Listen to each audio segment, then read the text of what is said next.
Hello and welcome to another episode of Rob's Ramblings here on the Bucks and Six channel. Today at the Brown Table of Sports Card Collecting, I've got a pairing, a find, and a display that I'd like to share with you today.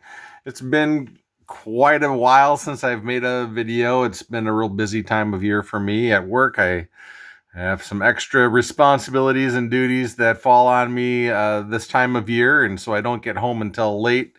And then also this time of year is exciting time for me. I'm really into high school sports, and our high school basketball teams are ramping up for the playoff push. And so I spend a lot of my evenings in high school gymnasiums cheering on some kids that I support. So I don't have as much time to shoot videos, but that doesn't mean that I'm not still interested in the hobby. I do try to still watch other people's content as much as I can and make comments here and there. So I'm trying to stay active that way. But today had a day off from work. And so Mrs. Bucks and Six and I had a little early Valentine's lunch out for a Friday fish at one of our favorite restaurants down the road. And so now we just got home from that, and she's off doing some work for her dog training facility, setting up for the event tomorrow. And I'm alone with the dogs with an opportunity to make a video. So putting together this little video, like I mentioned, I've got a pairing, I've got a find that I want to share with you, and then a display that I'll finish off with. But the first thing is a pairing that I want to show. This card here is a Fleer. I think it's 2002 card that commemorates George Brett getting to the 3,000 hit mark, the 3,000 hit club. I had found this at my local card shop maybe a couple of weeks ago, and I showed it on my channel as part of a video where I was showing my pickups of the day.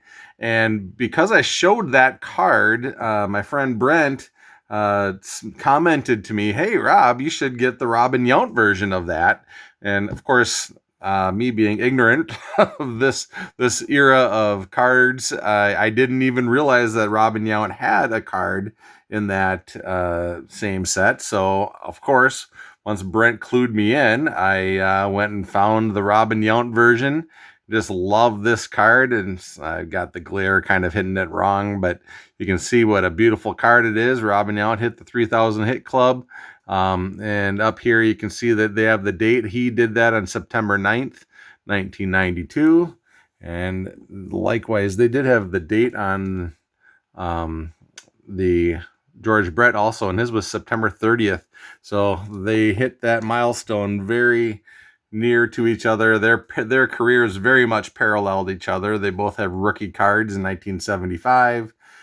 They both entered the Hall of Fame together. So this is an very appropriate pairing, and definitely going to put these two cards on display together. So I wanted to show that. The next thing I'm going to show something I have had for a while, and I've been debating whether I wanted to put it on the channel or put this up for debate. But about maybe a month or two ago, I found a box in the back of my closet, and all it said was 1986 baseball cards.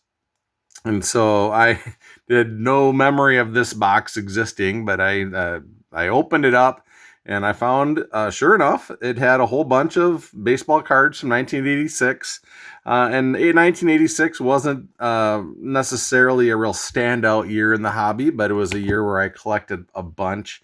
But a couple of things caught my eye. In that box, I found two of these 1986 Donruss The Rookies, and they were both factory sealed. So there's some really nice cards in this set. If you can get them graded at real high grades, some of those cards are fairly valuable. And being that these were two factory sealed sets, I decided it was worth it for me to bust those factory sealed sets open to see what kind of quality of card I had in them. Some of the big hitters, I'm going to show you the two Barry Bonds. These are the two that I got. This one on the right seems to be a little bit darker than the one on the left. They both have a little bit of centering issues, but my debate is what to do with these cards, and maybe people have thoughts on what I should do. I know what I'm kind of leaning towards, but I I'll talk about that after I'm done showing these. Another one of the more notable cards in that set is the Bo Jackson. Bo Jackson was definitely highly sought after then, as he is now. And so these are the two copies of the Bo Jackson. Again, neither one of them are perfectly centered. Maybe the one on the left might be a little bit better centered. But as far as everything else on these cards, like I said, they were factory sealed. So the corners and the edges are really sharp. The only thing that really is a concern is the centering. This is the Will Clark, and I'm struggling like I always do, getting the cards to stand up on the stands and with the glare as well. And again, you can see these cards maybe aren't perfectly centered, so I don't know if I sent them in to get graded, I don't know if I'd get a 10 or not. But another notable card was the Jose Canseco rookie. Again, they're beautiful cards. Not necessarily perfect centering. One of my favorites, and actually my brother's favorite too, is Ruben Sierra. I pulled him out of the set too. So these are the two copies of the Ruben Sierra. And so at any rate, those are just some of the cards, the more notable cards that were in the set. And so I've got, this is the Wally Joyner was probably the one at the time that was one that was really highly sought after, but I won't go through all these, but you can just see this is the set. And I have two of these now that I've busted open with the that were factory sealed.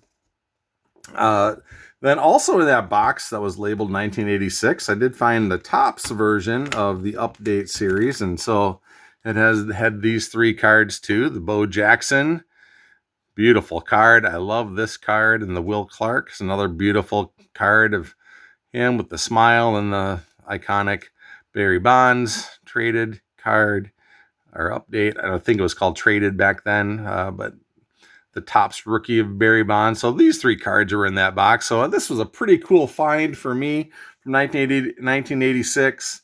Now, what I'm thinking about doing, and I welcome anybody's thoughts on this with these cards, since I've got two factory sealed sets, so I have two copies of all these kind of iconic cards from this set. I'm thinking about sending all of these in to get graded, and then I'll sell off the highest graded one to get my biggest bang for the buck, and then keep the lower graded one, because I don't necessarily need a real high grade of any of these. I'd like to keep these in my collection though, since they're from my childhood, and I'd like to have a copy of each one of these, but thought I could recoup some of my funds of the cost of grading by selling the more valuable of the two from each one of those pairings.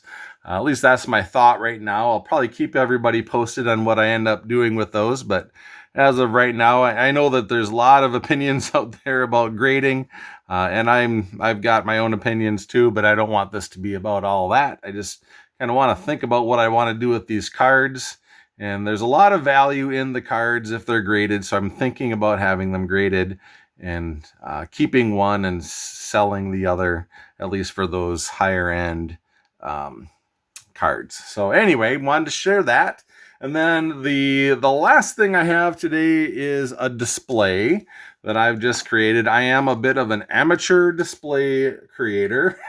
I don't always get it perfect when I make my displays, but that's okay by me. I just kind of want to show some cards. And if you watch my channel, you know, one of my more recent episodes, I had a very surprise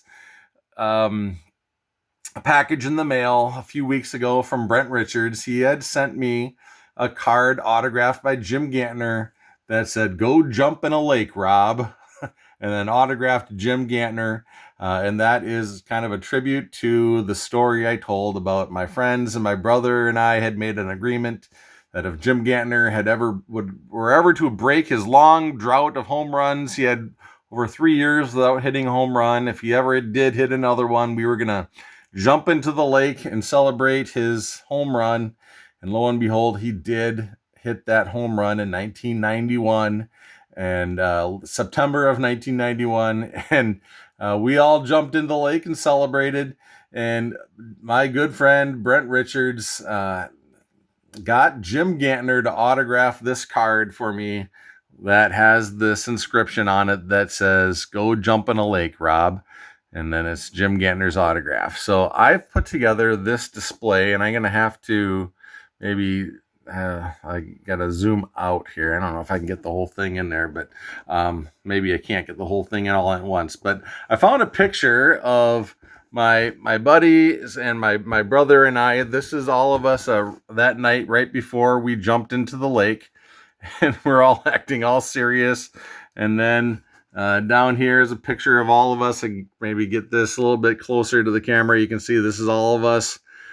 We had swam out to the raft. That was part of the deal too. We were going to swim out to the raft to celebrate Gantner's home run. So there we are standing on the raft. And so I've made this display to show the event along with the card. So I'm going to put this up somewhere in the house. I've got to get my wife approval on that, but I'm pretty sure Mrs. Bucks and Six is on board for having this on display in the house. So this is a cool way to commemorate that wonderful, fun, goofy, silly thing that we did.